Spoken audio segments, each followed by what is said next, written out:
Hey, what's going on, guys? What is happening? YouTube, you guys have tuned into Rules for Rebels. Today is Saturday, January 7th, 2023. We're going to be doing another rundown video today, kind of covering how markets closed yesterday, covering some news. Markets actually closed up yesterday, which was pretty surprising.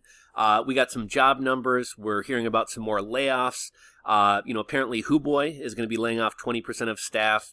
Salesforce is planning more layoffs, even though they just laid off 10% of their employees. McDonald's CEO says layoffs are coming. Cisco laid off more employees. Slack says layoffs are coming. And while we're hearing all this bad news, and let me get into the really bad news. Recently, we've lost 1,000 full-time workers, but we've gained 679,000 part-time jobs. This kind of continues the trend we've been talking about where we're losing decent, high-paying jobs, jobs with benefits, and jobs that give you the opportunity to move up in the company and make more money. We're losing these full-time jobs, and we're picking up more part-time jobs, more barista jobs, more low-paying healthcare jobs, more retail jobs.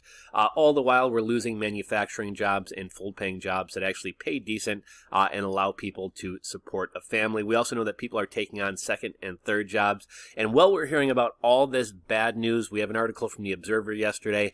Big tech layoffs have little impact on a strong U.S. economy. No big deal that we've lost 150,000 tech workers with good, high-paying jobs. And that these people are going to support the rest of the economy with their good, high-paying jobs. No big deal that 150,000 people are out of work. They're going to have a hard time getting new jobs since most tech companies have put a halt on hiring new employees. And we're expecting more tech layoffs, but no big deal. The U.S. economy is strong, even though half of businesses couldn't afford to pay the rent in November. I should say half of restaurants couldn't afford to pay the rent in November. 37% of small businesses couldn't afford to pay their rent in November. 15% of people who bought a car in 2022 have over $1,000 a month payment. The average American is $5,700 in credit card debt. But no big deal. The economy is strong. Yesterday, markets closed up. The Dow closed up 700 points. NASDAQ closed up 2%. The Russell 3000 closed up 2.25%, and the S&P 500 closed up 2.28%. Wage growth was below expectations, which is good. That's what the Fed wants. But unemployment is down to 3.5%. That's a decline of 0.2% from last time we got the numbers. Payrolls are up, but wages are down. And what the Fed wants to avoid, I talk about the Fed wants you to lose your job, and that's kind of true. The Fed does want you to lose their job because that will cool the economy. But really what the Fed doesn't want is a wage growth price spiral, which is the cost of things go up. So you ask your employer for a raise, they give you a raise, and now you have more money to pay higher prices. So companies continue raising prices, demand stays up. Markets seem to be picking out the good news that they want to focus on and driving markets higher, while ignoring all this bad news going on. And like I said, we're losing manufacturing jobs, mining jobs, logging jobs, and what are we picking up? Low-paying healthcare jobs, social assistant jobs, leisure and hospitality jobs, low-wage jobs with no benefits, no upside potential. You're not going to move up in these companies. We have kind of touched on this, but we've lost 1,000 full-time workers, but we've gained 679,000 part-time workers, and we continue to hear that more people are having to take on second and even third jobs to get by. The recent numbers are we have 370,000 people who picked up a second job or a third job to try to help themselves get by. Huboi, cryptocurrency exchange Huboi, is laying off 20% of their staff. I thought this was an interesting crypto stat while we're touching on this. 94% of cryptos from 2014 have died. That's a shocking stat, and people who don't like crypto, right? This is a great stat to rattle off to say, oh, this stuff is all garbage. But is it really that different than if we look at the early days of the internet, the 2000s internet bubble? Look at the companies that were around in the year 2000 or thereabouts, and how many of those companies are around today. A while back, I did a video. I think it was maybe 2 years ago when Tom Brady was in his Tom Brady was playing in the Super Bowl, and we looked at the advertisers and the companies that were around for the 2000 or 2001 Super Bowl that Tom Brady was in, versus the companies that were still around in 2020. And it was like CompUSA, Tiger Direct, Gateway Computers, all these companies that were around and some of the biggest advertisers for the Super Bowl in 2000 or 2001 were no longer around in 2020. And I think most of us realize that the majority of cryptos are going to die off. It's going to be a small number that wind up making it. We heard that Samsung's profits have plunged 69%. But if you look at Samsung's stock price, it sure is not reflecting it. The CEO of Salesforce has hinted at more layoffs coming. They just laid off 10% of their staff. They're not allowing remote work anymore. I should say they're doing hybrid. They're requiring workers to come back into the office, I believe, Tuesday through Thursday. But Salesforce is expecting more layoffs. McDonald's CEO says layoffs are coming. McDonald's has more than 2 million workers worldwide. However, as far as corporate workers in the U.S., they have 200,000 corporate workers and workers working at corporate-owned restaurants. Cisco cut 673 jobs. I think we kind of write that down like, oh, only 273. Everyone else is laying off 10% of their staff, laying off 18,000 employees at Amazon. When you think about it, that's 673 people who lost their job. That's 673 families that are affected by this, and that's 673 jobs that were high-paying jobs. Where are these 673 people going to go to get a job that matches their previous job? They're probably not going to get a job that matches their previous job. They're probably going to wind up taking on 2 to 3 part-time jobs in, maybe working at a nursing home, working as a barista at Starbucks, or stocking shelves at Target. We're also hearing that Slack is going to be laying off employees. Let's see. Another thing that's costing jobs is all the automation going on. We talked the other day about the McDonald's in Texas that you'll never come face-to-face with an employee. Even when you pull up to the drive-through window, it's a conveyor belt that's giving you your food. These corporations, these businesses are pitching us automation as if it's good for us, it's a convenience. You don't have to go to a cashier. You can go to a self-checkout thing, but you go to a store like Walmart, and there's literally not a single register open. It's all self-checkout machines. But does this really save you time? Whenever I'm at the store, I constantly see the one employee monitoring the self-checkout machines, having to bounce around from one machine to the next because these machines are constantly flashing the light.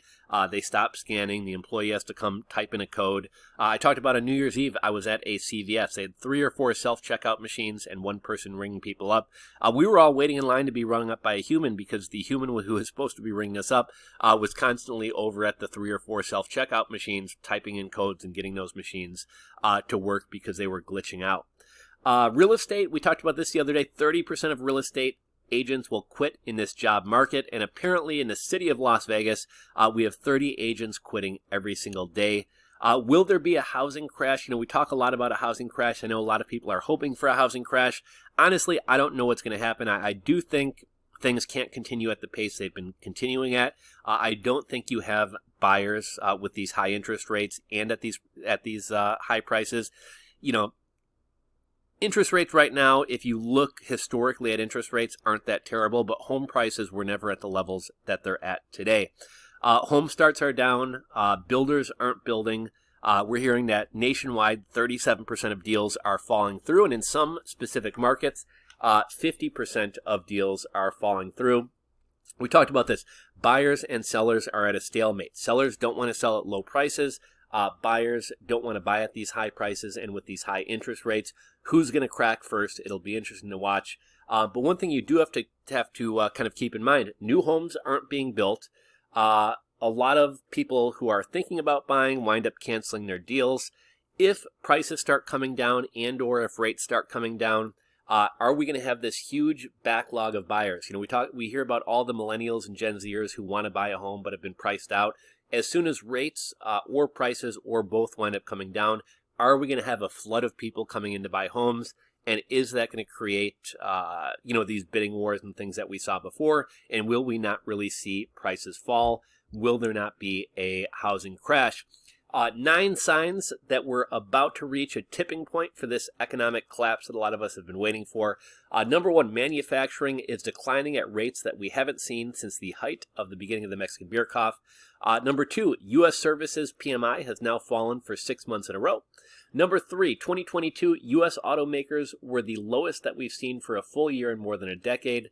Number 4, the average rate on a 30-year fixed mortgage rate is more than twice as high as it was this time last year. Number 5, according to CNN, sales of apartments in Manhattan were 28.5% lower in the fourth quarter of 2022 than they were in the fourth quarter of 2021. Number 6, overall existing home sales in the United States have fallen for 10 months in a row and are now down by more than a third since January of 2022. Number 7, Bed Bath & Beyond is a company that's literally on the verge of bankruptcy. Number 8, it's being reported that Amazon has decided to lay off approximately 18,000 employees, more than the anticipated 10,000.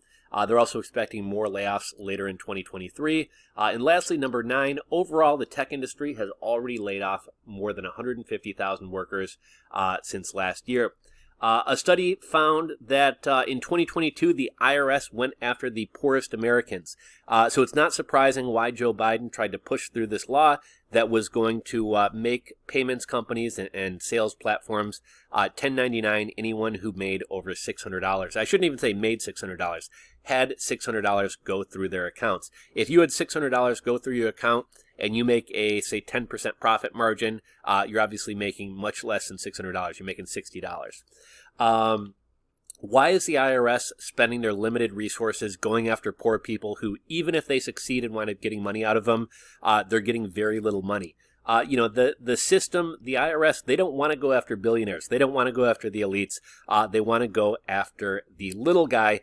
And, it's laughable that Biden said we're putting through this $600 IRS rule because we want to make sure millionaires and billionaires pay their fair share. Do you really think that millionaires and billionaires are hiding from taxes or cheating taxes $600 at a time through PayPal payments? Let's see, Fortune, I saw, we have a lot of these terms, right? There was quiet quitting, the great resignation, loud layoffs. The media loves to try to spin these narratives, and Fortune's trying to roll out a new one called rage applying. Fortune talks about rage applying. We had quiet quitting, we had loud firing, and the great resignation. Now we have rage applying, which is when you get upset with your employer, you apply to 15 or 20 new jobs, get an offer, and then use that offer as leverage to get a raise. So we'll see if that term takes off. I don't think it will.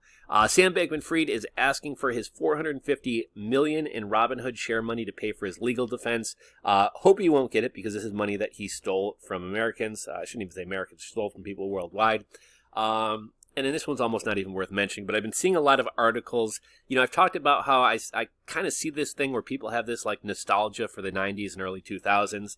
I've been seeing a lot of articles about how Gen Zers want flip phones or want like the old Nokia candy bar phones.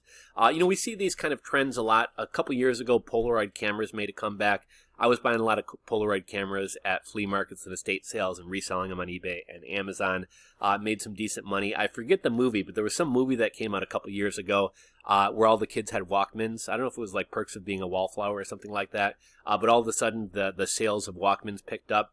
We're starting to see articles about how Gen Zers are wanting like all these things from the 90s and 2000s.